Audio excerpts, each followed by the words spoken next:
ஃப்ரெண்ட்வுட்ஸ் மக்களுக்கு வணக்கம். சினிமாவை விட்டு விலகி இருந்த நடிகர் டி ராஜேந்திரன் இப்போ ஒரு ஆடியோவை ரொம்ப ஆதங்கமா போட்டிருக்காரு. என்ன அப்படின்னா, அதுல தன்னோட பையன் சிலம்பரசன் நடிக்கக்கூடிய அரசன் படம் தடைப்பட்டிருக்கு அப்படின்ற ஒரு நியூஸ் வந்திருக்கு. இத பத்தி யாருமே ஏன்பா சக நடிகர்கள் கூட ஒரு கேள்வி கேட்கல அப்படின்னு சொல்லி தன்னோட ஆதங்கத்தை ஆடியோ மூலமா வெளிப்படுத்திருக்காரு. அதுல அவர் என்ன சொல்லியிருக்காரு அப்படின்னா, தயாரிப்பாளர்களுக்கோ இயக்குனர்களுக்கோ ஏதாவது ஒரு பிரச்சனை அப்படின்னா அதை சரி பண்றதுக்கு தானே திரைப்பட தயாரிப்பாளர்கள் சங்கம் இருக்கு. சோ சங்கத்துல இருந்து வந்து குரல் கொடுத்து அவங்களோட பிரச்சனையை தீர்க்கிறாங்க.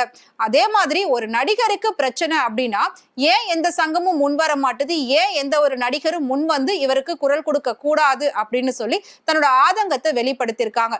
அது மட்டும் இல்லாம சிலம்பரசனுடைய பல படங்களுக்கு இந்த மாதிரி பிரச்சனை வந்திருக்கு. இதுக்கு முன்னாடி பிரச்சனை வரும்போது விஜய் வந்து ஒரு படத்துல அவர் காப்பாத்தி விட்டுருப்பாரு. அவரு கொஞ்சம் பண உதவியும் செஞ்சு சிலம்பரசனோட படத்துல இருந்து அவர் வந்து நிறைய விஷயங்கள் ஹெல்ப் பண்ணிருப்பாரு. அப்படி இருக்கிற பட்சத்துல இப்போ விஜய் வந்து சினிமாவை விட்டு அரசியலுக்கு போயிட்டாரு. இப்போ சிலம்பரசனுக்கு உதவி பண்றதுக்கு அந்த இடத்துல யாரும் இல்லையா அப்படிங்கிற ஒரு கேள்விதான் எழும்புது. சோ டி ராஜேந்திரன் தன்னோட ஆதங்கத்தை வெளிப்படுத்துற மாதிரி ஆடியோல பல விஷயங்களை பேசியிருக்காரு. இதுல இருந்து என்ன தெரியுது அப்படின்னா, சிலம்பரசனுடைய அரசன் படம் ஏதோ ஒரு காரணத்துக்காக தடைப்பட்டிருக்கு.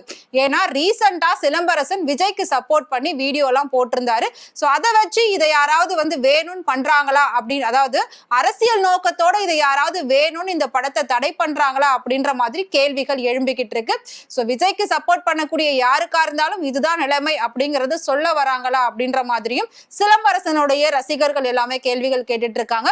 சோ எதனால அரசன் படம் தடைப்பட்டிருக்கு, அந்த ஷூட்டிங் நல்லா தானே போயிட்டு இருந்துச்சு, இப்ப தடைப்படுறதுக்கான காரணம் என்ன? சோ எந்த ஒரு பிரச்சனைக்கும் குரல் கொடுக்காத ஒருத்தர் இப்ப தன்னோட மகன் பிரச்சனைக்காக முதல் முறையா ஒரு ஆதங்கமான ஆடியோ வெளியிட்டதுக்கான காரணம் என்ன அப்படின்னு சொல்லி பல பேர் பலவிதமான கேள்விகள் கேட்டுட்டு இருக்காங்க. ஒரு முன்னணி நடிகருக்கே இந்த நிலைமையா, அப்போ மத்தவங்களோட நிலைமையெல்லாம் இந்த சினிமாவில என்ன ஆகும் அப்படின்ற மாதிரி தான் எல்லாருமே சொல்லிக்கிட்டு இருக்காங்க. சோ வெயிட் பண்ணி பார்க்கலாம் சிலம்பரசனுடைய அரசன் படம் எந்த அளவுக்கு வரப்போகுது அப்படின்றது.